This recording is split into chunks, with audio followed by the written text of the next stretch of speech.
Tar sands, it's a dirty oil, it's having high emission factors compared to conventional oil, and it's devastating landscape for people living there. So it's impacting people, it's impacting climate, and it's a future going to higher carbon emissions, whereas we all know we have to go to a lower carbon emission economy, and this is exactly the wrong direction.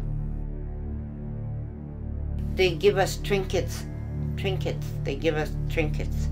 And they get big pile of beavers and made lots and lots of money. See what the oil company is doing to us? They're doing the same thing.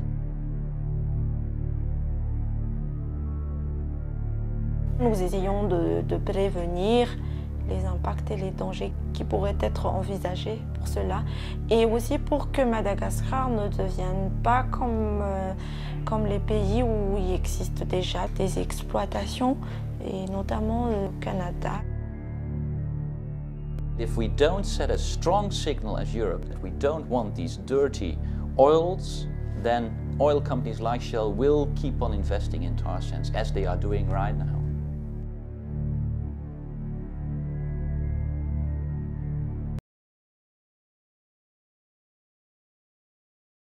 L'État malgache a considéré les industries minières comme des industries stratégiques nécessaires pour le développement de Madagascar.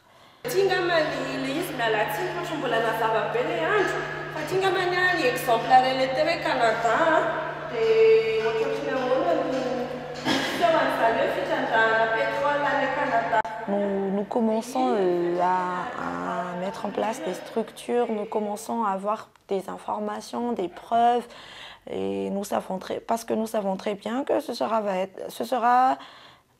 va être une guerre de communication entre nous et l'État et les compagnies pétrolières. On est actuellement dans le district de Morafe-Nbe. La spécificité de ce district, c'est dans ce sont tous des populations pastorales.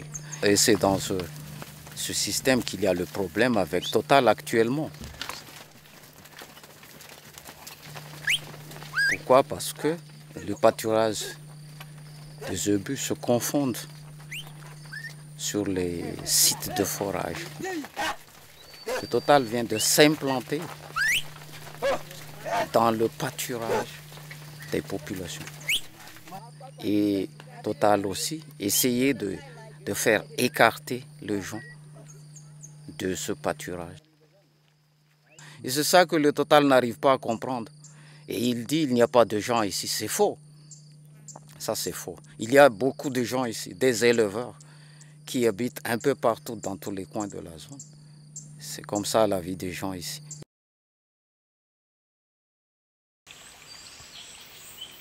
Exploiter ce gisement, il y aura certainement des pollutions énormes. Et déjà, on n'a même pas de moyens de contrôler la qualité des eaux, par exemple.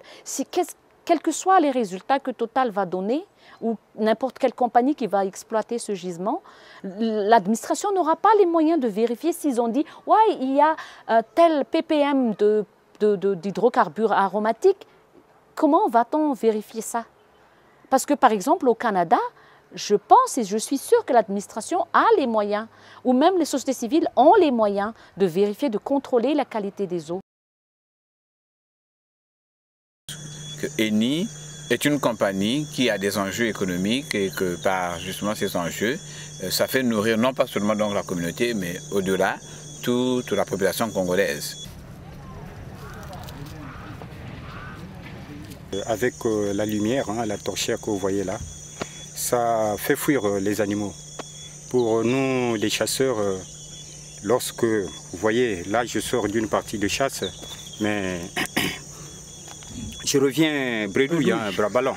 Donc, vous voyez même, ma gibecière, elle est là. Donc, si j'avais quelque chose, ça pouvait se faire voir.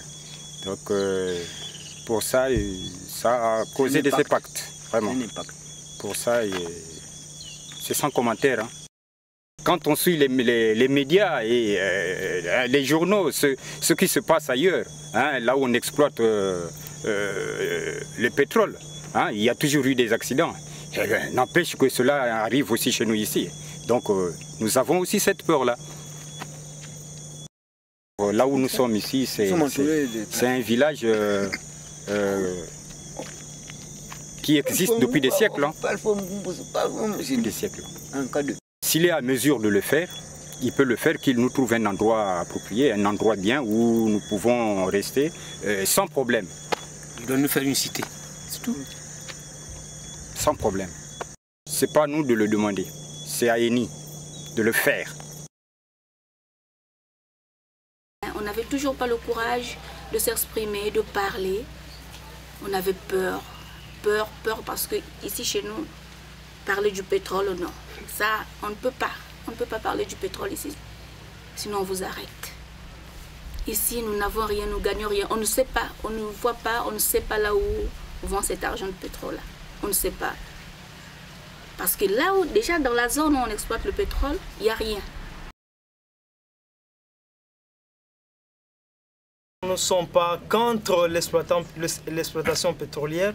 Au contraire, c'est une évolution. Nous voulons que notre pays se développe.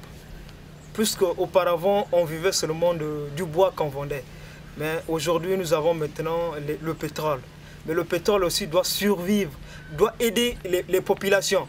Cet argent doit peut-être contribuer à l'évolution d'un pays et non détruire un pays. Donc nous voulons que ces exploitations amènent au contraire la lumière et non faire vivre les gens dans l'obscurité.